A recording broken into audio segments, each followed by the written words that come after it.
ये तो सभी जानते हैं कि मनुष्य सामाजिक प्राणी है। सामाजिक प्राणी होने के कारण वह समाज में रहता है, और वह जिस समाज में रहता है उस समाज के अनुशासन और नियमों का पालन करना भी उसके लिए एक अनिवार्यता है। हालांकि मनुष्य को स्वतंत्र बनाया है भगवान ने, लेकिन उसे सामाजिक प्राणी भी बनाया है, और ये सामाजिक प्राणी बनाने के कारण ही उसका अस्तित्व भी कायम है, और वह जो है सुरक्षा की भावना भी महसूस करता है, इसलिए वह सामाजिकता का निर्वाह करता है। हालांकि व्यक्ति को यदि यदि आध्यात्मिक लोगों की बातें माने तो ऐसा कहा जाता है कि व्यक्ति अपने आत्मोद्धार के लिए उसका जन्म हुआ है, यानी उसे अपना उद्धार करना है, उसे अपनी आत्मा का उद्धार करना है। ये आत्मा का उद्धार मतलब इस जन्म मरण के बंधन से हमेशा के लिए मुक्ति पाना है। और ये जन्म मरण का बंधन वो लोग मानते हैं जो मरने के बाद ये सोचते हैं कि मरने के बाद जीवन खत्म नहीं होता, मरने के बाद दूसरा जन्म लेकर व्यक्ति जो है कई प्रकार की योनियों में भटकता रहता है, और वो जब तक उसे मुक्त नहीं होता तब तक वो जो है इन योनियों में भटकता रहता है। इसलिए वो अपना आत्मोद्धार करता है, इसलिए वो समाज की परवाह भी नहीं करता और समाज को छोड़ के एक जंगल में चला जाता है और सिर्फ अपने आत्मोद्धार में लगा रहता है।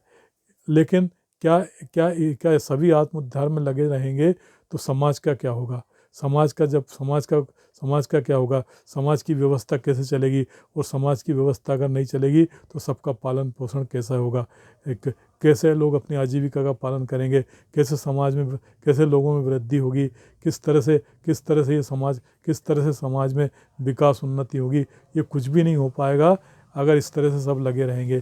तो जो लोग आत्मोद्धार कर रहे हैं उनको आभारी वो हों या ना हो, लेकिन ये तो मानना पड़ेगा कि उनका पालन पोषण भी ये समाज के द्वारा ही होता है। उनको भूख लगती है, उनको कपड़े पहनना पड़ता है, उनको शीत ताप गर्मी से बचना पड़ता है, तो वे समाज के लोगों पर ही आधारित रहते हैं।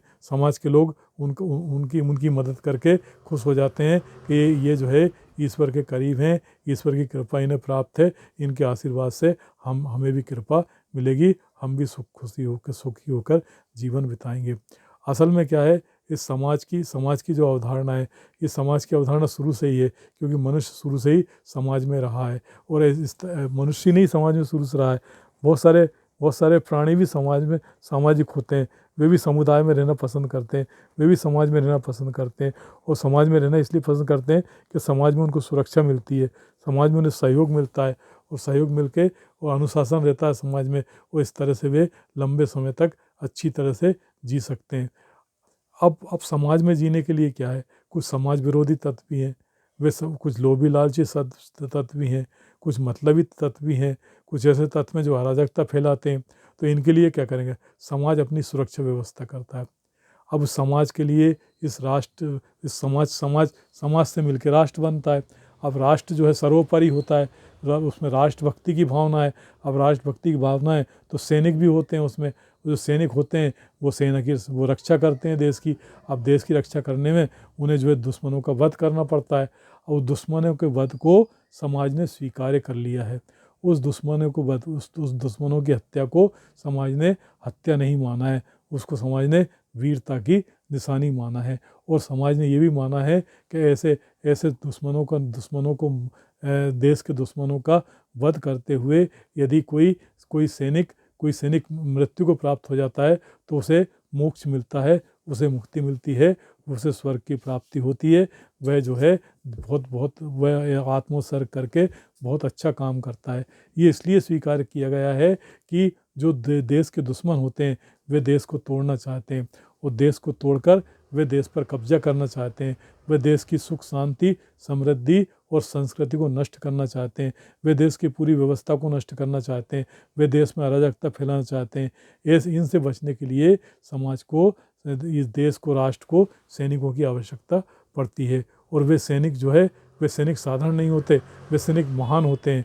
महान इसलिए होते हैं क्योंकि वे समाज को, उनकी वजह से ही ये समाज और राष्ट्र का अस्तित्व कायम रहता है। और इसलिए उनके बलिदान को, उनके काम को कोई प्रशंसनीय ही कहा जाता है। और ऐसे इतिहास को अगर देखें तो ऐसे अनेकों उदाहरण हैं जिनमें जिनमें जिनमें देशभक्तों की महिमा मंडन हुआ है, जिनमें देशभक्तों को जिन्होंने जान कुर्बान किए उनको सम्मान मिला है और उनके गुण उनकी महिमा हम आज तक भी गाते हैं। तो समाज में रहने के कारण हमें ये ऐसा भी करना पड़ेगा।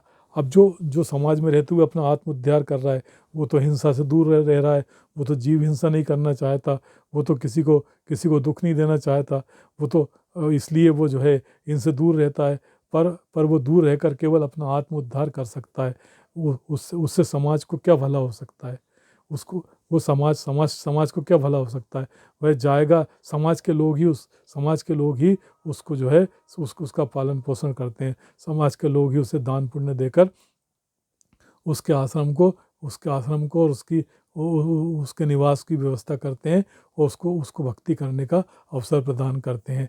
अब समाज उनका अनुग्रहित होता है, समाज उन्हें महान मानता है, समाज उन्हें महान मानकर ये सोचता है कि ये इनकी कृपा से हमें सुख समृद्धि और खुशहाली आएगी। अब ऐसा होता है। इस बात में मतभेद हो सकते हैं, इस बात में भिन्नता हो सकती है। इस विवाद में न पड़ते हुए हमें इस बात पर ध्यान देना है कि इस ईश्वर ने, जिसने इस सृष्टि बनाई है, उसने कर्म को प्रधान रखा है और कर्म को प्रधान रखते हुए उसने ही सारी व्यवस्थाएं दी हैं और ये व्यवस्थाएं उसने इसलिए दी हैं ताकि मनुष्य का जीवन सुचारू रूप से चलता रहे, उसके जीवन में कोई उथल पुथल ना हो, उसके जीवन में इस तरह की परेशानी ना आए और समाज हमारा कायम रहे, हमारा राष्ट्र कायम रहे। इसके बाद ध्यान रखने वाली बात ये हो गई कि धर्म के नाम पर, संप्रदाय के नाम पर, पंथ के नाम पर जो समाज को तोड़ रहे हैं, जो समाज में दुश्मनी फैला रहे हैं, जो समाज में नफरत फैला रहे हैं, जो मानवता के दुश्मन बने हुए हैं, उनका ख्याल उन पर नज़र रखना भी हमारा परम कर्तव्य होना चाहिए और उनको किसी भी तरह से आड़ लेकर उनको बचाने का और बचने का मौका नहीं देना चाहिए। तभी हमारी संस्कृति और सभ्यता सुरक्षित रह पाएगी। अगर हमने उनको मौका दिया या हम डर गए कि उनका वध करने से हमें पाप लगेगा, उनका वध करना मानवता के विरोध में है, तो ये समाज को नष्ट होने में देर नहीं लगेगी। ये लोग ऐसे लोग अराजकता फैलाकर समाज की व्यवस्था को नष्ट कर देंगे। जो सभ्यता है, जो संस्कृति है, जो हजारों वर्ष पुरानी हमारी सभ्यता संस्कृति को नष्ट कर देंगे, हमारे आचरण और जीवन को नष्ट कर देंगे और इस देश को पूरी तरह से बदल देंगे। इसलिए यदि हमें अपनी संस्कृति और सभ्यता की रक्षा करना है तो हमें ऐसे देश विरोधी लोगों से सावधान रहना पड़ेगा जो बड़ी संख्या में कत्लेआम करना चाहते हैं, जो लाखों करोड़ों लोगों की गर्दन उतार कर उनको नष्ट करके अपने हिसाब से व्यवस्था चलाना चाहते हैं। ऐसे लोगों के कुत्सित इरादों को यदि कामयाब होने दिया गया तो आने वाले समय में मानवता भी रोएगी। ऐसा महाविनाश उत्पन्न हो जाएगा कि जिसको कभी कोई भुला नहीं पाएगा। ऐसे मानवता कलंकित कार्य करने वालों को मौका नहीं दिया जाना चाहिए, किसी भी हालत में मौका नहीं दिया जाना चाहिए। इनसे संघर्ष करना ही होगा, हर हालत में संघर्ष करना होगा और इसको जन संघर्ष का नाम भी दिया जाए तो भी कोई अतिशयोक्ति नहीं होगी। और यदि हम ईश्वर को मानते हैं तो ये इतना तो तय है कि ईश्वर को मानते हैं। ये समाज, ये संसार, ये व्यवस्था ईश्वर ने ही बनाई है और ईश्वर के आदेश से ही संचालित है, ईश्वर की मंशा से ही संचालित है। ईश्वर ने ही सारी सभ्यता बनाई है, ईश्वर ने ही संस्कृति बनाई है, ईश्वर ने ही सारे संसार के लोगों को जीवन पद्धति दी है और वही ईश्वर इसको संचालित भी कर रहा है। तो वह संचालित कर रहा है तो वह चाहता भी होगा कि ये ऐसी संचालित होते रहें, इनमें किसी प्रकार की विकृति ना आए। इसलिए ईश्वर भी हमको जो है हमारा ख्याल रखेगा, इतना ज़रूर है। पर ईश्वर ख्याल तब रखेगा जब हम उद्यम करेंगे, हम प्रयत्न करेंगे, हम उसके बताए हुए मार्ग पे चलेंगे और हम पराक्रमशील होंगे, हम जो है हम निडर होंगे और हम अपनी जान कुर्बान करने में भी तनिक भी संकोच नहीं करेंगे। अगर हम ऐसा करेंगे तो ही हम कायम रह पाएंगे। अगर हमने अपनी जान की परवाह की, हम अपने जान से डरते रहे तो हम जान से भी हाथ धो बैठेंगे और अगर जीते भी रहे तो ज़िंदगी ऐसी जिएंगे, नर्क से भी बदतर हम ज़िंदगी जिएंगे। अगर हमें ज़िंदगी अच्छी बेहतर तरीके से जीना है तो हमें मरने के लिए हरदम तैयार रहना पड़ेगा।